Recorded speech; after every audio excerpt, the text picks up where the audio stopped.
আজকে দুর্দান্ত স্বাদের একটা রেসিপি শেয়ার করি, সেটা হচ্ছে সয়াবিনের মুইটা। দেখতে যতটা না সুন্দর, খেতে কিন্তু দারুণ লাগে, মাছ মাংসকে কিন্তু হার মানায়। তো চলো রেসিপিটা শুরু করে দিন। একদম কিন্তু সামান্য উপকরণ দিয়ে তৈরি করি, আর খাইতেও কিন্তু অসাধারণ লাগে। তো দেরি না করে একেবারে রেসিপি চলে যাই, চলো। নমস্কার বন্ধুরা, তোমার চ্যানেল রূপসী পাকশালা তোমাকে আরও একবার স্বাগত জানাম। আজকে দারুণ স্বাদের একটা রেসিপি তোমাদের সাথে শেয়ার করি। তো চলো রেসিপিটি শুরু করে দাও, আশা করুন খুব ভালো লাগবে। তো পুরো রেসিপিটাই দেখো, স্কিপ ছাড়া। তো চলো শুরু করে দাও। সয়াবিনের মুইঠাটা তৈরি করার জন্য ফার্স্টে দিন হচ্ছে কড়াইতে জলে দিন সামান্য পরিমাণ কিন্তু লবণ। জলে লবণ দেওয়ার ফলে তাড়াতাড়ি কিন্তু জলটা টকবক করে ফুটে লাগছে। এবার দিয়ে দিন 1 বাটি আছে সয়াবিন, এটা কিন্তু দিয়ে দিন। আর সয়াবিনটা কিন্তু পরিমাণটা কম বেশি করে নিয়ে পান। আর সয়াবিনটা 5 মিনিটের মতো এইভাবে কিন্তু রান্নাটা করে নিন। এই জায়গায় 5 মিনিটের মতো এইভাবে নাড়াচাড়া করিয়ে রান্নাটা করে, তার বেশি কিন্তু করার দরকার নেই, তাহলেই সয়াবিনটা কিন্তু নরম হয়ে যাবে। এইভাবে নাড়াচাড়া করে 5 মিনিট করলে সয়াবিনটা বেশ কিন্তু নরম হবে, তাহলে কিন্তু মুইঠাটা তৈরি করতে খুব সুবিধা হবে। এটা কিন্তু 5 মিনিট হয়ে গেছে। দেখো সয়াবিনটা কিন্তু বেশ হচ্ছে বড় মাপের হয়ে গেছে, আর কিন্তু এটা নরমও হয়ে গেছে। তো এটা আবার জল ঝরে এইভাবে কিন্তু নামিয়ে নেব।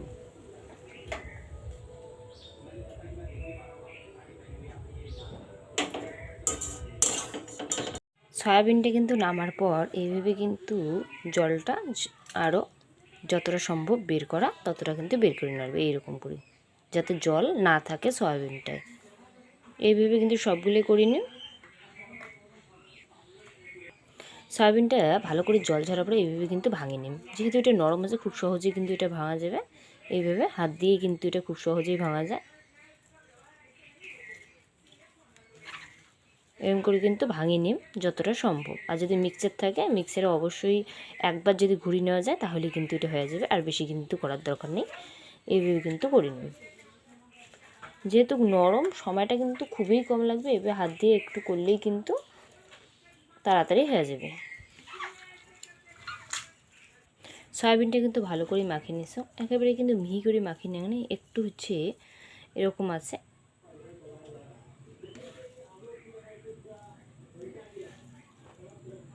একটু এরকম থাকলে কিন্তু মুখে পড়বে, বেশ ভালো লাগবে খেতে। তো ওইভাবেই কিন্তু মাখিয়ে নিছো, একটু আড়া আড়া ভাব আছে।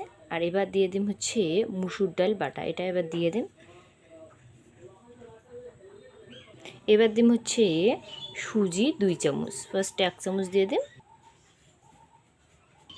সামান্য দিন হলুদ, স্বাদ মতো দিন লবণ, অল্প একটু দিন কিন্তু পেঁয়াজ কুচি দিয়ে এটা ভালোভাবে কিন্তু মাখিয়ে নিন। সুজিটা দিলে কিন্তু খুব মুচমুচে হয়, এটা কিন্তু সুন্দর হয় খাইতে। তো এটা ভালোভাবে চটকে চটকে আরও ভালো করে মাখিয়ে নিন।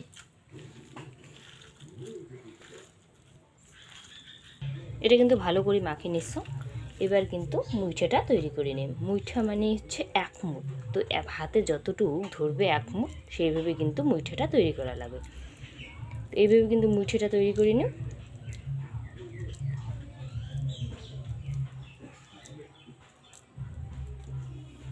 সবগুলো মুইঠাই কিন্তু সবগুলো মুইঠাই কিন্তু এইভাবে তৈরি করে নিছে। দেখো ঠিক এইভাবে কিন্তু মুইঠাটা তৈরি করে নিছে সবগুলো মুইঠাগুলো সবগুলো কিন্তু একেবারে রেডি। দেখো সবগুলো মুইঠাই কিন্তু একই মাপের হচ্ছে, আর সুন্দর করে কিন্তু তৈরি করে নিছে।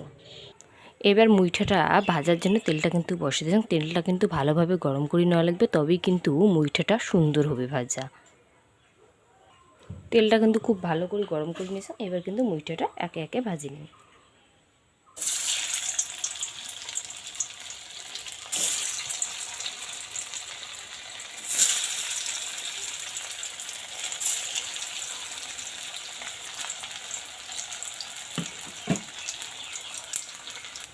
এক পাশটা হলে কিন্তু এভাবে কিন্তু উল্টে দেওয়া লাগবে, তাড়াহুড়ো করলে কিন্তু মুইঠাটা ভাঙে যাবে। তো এইভাবেই কিন্তু মুইঠাটা এক পাশটা লালচে হয়ে গেলে তারপর উলট পালট করে এইভাবে কিন্তু লাল করে ভাজি নেওয়া লাগবে। তো এই পাশটা কিন্তু মুইঠার হয়ে গেছে, আর এক পাশটা ভালো করে হলেই কিন্তু এটা নামিয়ে নিন। বেশিক্ষণ সময় লাগে না মুইঠা ভাজতে, তাড়াতাড়ি হয়ে যায়। মুইঠাটা কিন্তু ভাজা হয়ে গেছে, এটা আবার নামিয়ে নিন। দেখো কতটা মুসমুসে হয়েছে। এটা কিন্তু এমনিতেই স্ন্যাক্স হিসেবেও কিন্তু খুব সুন্দর যাবে। চা কফির সঙ্গে কিন্তু এইভাবে তৈরি করলে কিন্তু খুব সুন্দর লাগবে খেতে। একবারে কিন্তু লাল লাল করে এইভাবে কিন্তু ভাজি নিছো। আর যে বাদবাকি আর কয়েকটা মুইঠা আছে, এই কয়েকটাও কিন্তু একইভাবেই ভাজি নিন।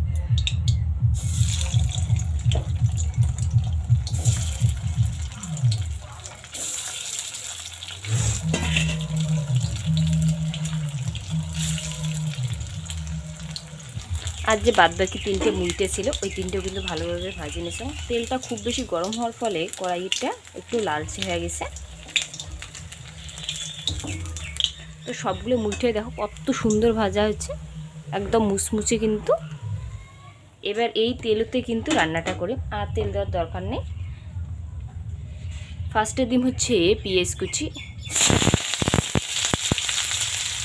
তারপরে দিন একটা তেজপাতা চেরা, দিন হচ্ছে কাঁচা লঙ্কা চেরা দিয়ে এটা একটু 2-3 মিনিট ভালো করে কিন্তু নাড়াচাড়া করে দিন। সামান্য পরিমাণ দেখো কতটুকু পাঁচফোড়ন এটা দিয়ে দিন। এটা দেওয়ার পরে একটু নাড়াচাড়া করার পরে এবার হচ্ছে বাটা মশলা যে আছে, বেশি কিন্তু বাটা মশলা তেমন কিছু নেই, নর্মালি যে পেঁয়াজ বাটা হয় সেটা দিয়ে দিন। তারপরে দিন হচ্ছে জিরে বাটা, তাও হচ্ছে 1 চামচের মতো কিন্তু দিতে। তারপরে দিন হচ্ছে আদা বাটা। সবগুলো কিন্তু খুব অল্প পরিমাণ, বেশি কিন্তু দেওয়ার দরকার নেই মশলা। তারপরে দিন হচ্ছে হলুদ গুঁড়া দিয়ে এটা ভালো করে কষে নিন মশলাটা।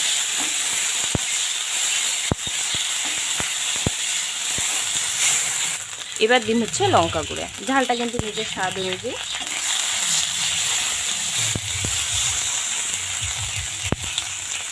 মশলাটা কিন্তু কষা হয়ে গেছে, তারপরে দিন জল।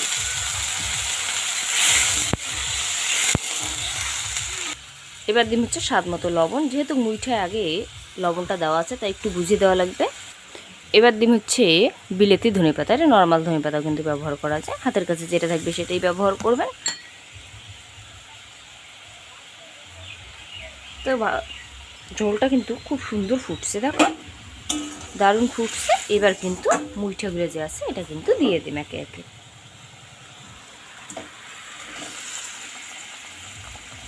মুইঠাগুলো দেওয়ার পরে কিন্তু বেশি রান্না করার দরকার নেই, কারণ মুইঠাগুলো তো ভাজা আছেই অলরেডি। তো এই টাইমে হচ্ছে 5-7 মিনিট এইভাবে কিন্তু রান্নাটা করলেই কিন্তু একেবারেই রেডি।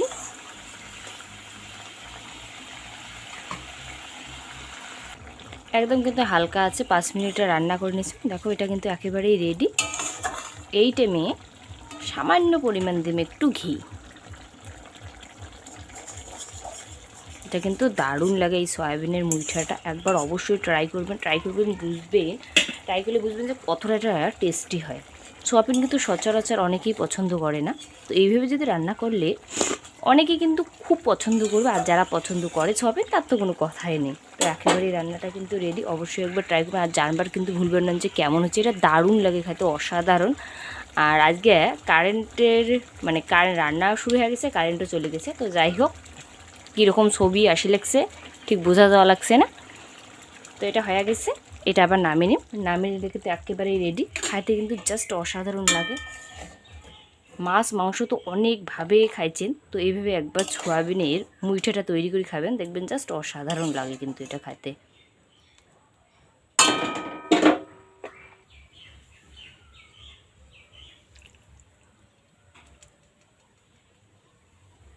মুইঠাটার সেন্টটা জাস্ট অপূর্ব।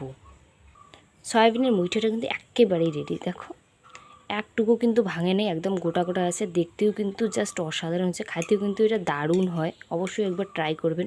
ততক্ষণ রেসিপিটা দেখার জন্য কিন্তু অনেক অনেক ধন্যবাদ। যদি ভালো লাগে অবশ্যই লাইক কমেন্ট শেয়ার করে ভুলবেন না। চ্যানেলের নতুন দর্শক হয়ে থাকে চ্যানেলটা অবশ্যই সাবস্ক্রাইব করে দেবেন, এরকমই নিত্য নতুন সহজ রান্নাগুলো পাওয়ার জন্য। আর যারা যারা সাবস্ক্রাইব করে দিয়েছেন তাদেরকে কিন্তু অসংখ্য ধন্যবাদ, এইভাবে পাশে থাকবেন। তো চলো আজকে টাটা, সবাই সুস্থ থাকবেন, ভালো থাকবেন। আর নেক্সট ভিডিওতে কিন্তু আবার দেখা হবে এরকমই সুন্দর সুন্দর রেসিপি নিয়ে।